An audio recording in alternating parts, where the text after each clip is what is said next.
Joseph Robertson was a Scottish historian and records scholar.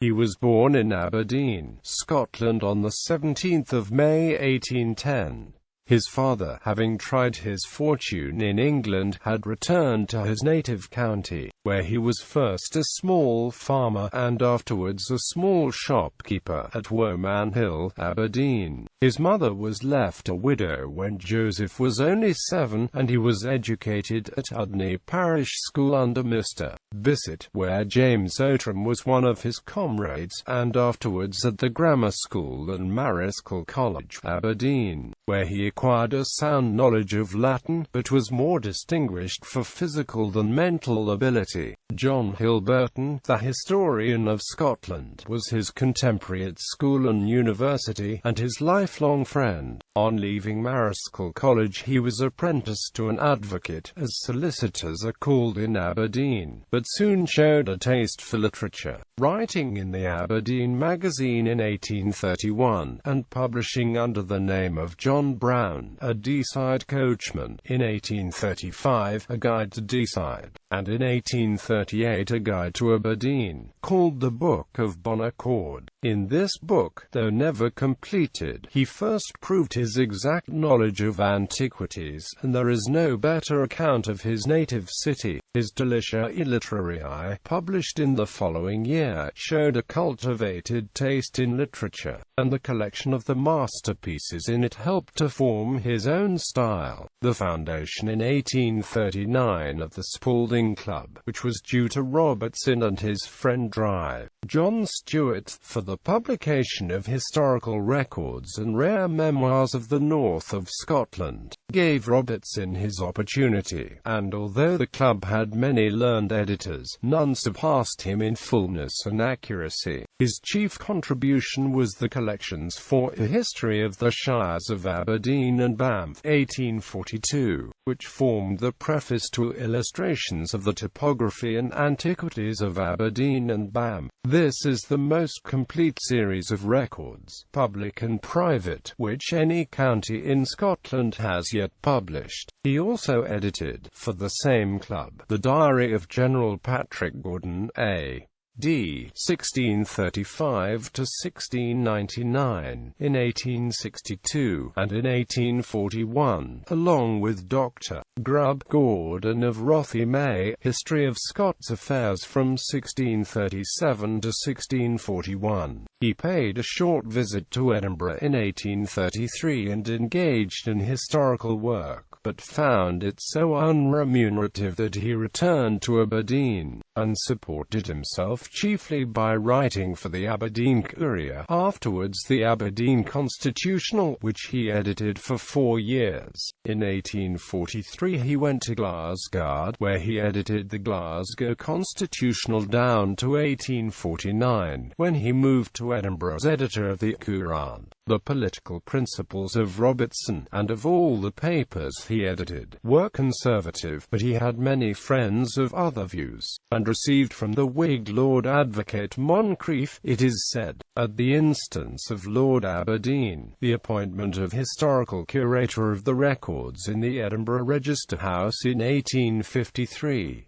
The Ultima Thule, my desires would be a situation in the Register House, he wrote to his friend Hilberton in 1833. He had to wait 20 years, to the great loss of Scottish history. Although the office received a new name, Robertson's work was practically a continuation of that begun by William Robertson and Thomas Thomson as Deputy Clerk Register. In his new sphere, Robertson was aided by the counsels of Cosmo Innes and Hilberton, and supported by his official superiors, the Marquess of Dalhousie and Sir J. Gibson Craig. Among his duties were the arrangement and selection of such records as were of special value, the publication in a manner similar to that of the series published under the direction of the Master of the Rolls in England, so far as the meagre grants to Scotland permitted, and the answering constant inquiries into all branches of Scottish history. The last duty, performed with kindly courtesy and keen intelligence, took up much of his time. always diligent, and working perhaps somewhat beyond his physical strength. Robertson edited in 1863 the inventories of jewels, dresses, furniture, books, and paintings belonging to Queen Mary, and Consilia Ecclesiae Scotti Carnae in 1866, which are among the best publications of the Bannatyne Club. The Consilia is Robertson's chief work, for, besides collecting the whole extant record sources for the history of the councils of the Church of Scotland prior to the Reformation, he filled the notes with such copious stores of learning as to make them almost an ecclesiastical history of Scotland during the period. An article on Scottish abbeys and cathedrals in the Quarterly Review for 1849 gave further proof of his fitness to undertake a complete ecclesiastical history of Scotland. His contributions to Chambers' encyclopedia on topics of Scottish history, civil as well as ecclesiastical, were valuable results of original research. He died on the 13th of December 1866, soon after completing the Consilia. He was survived by his wife, 2 sons, and 2 daughters.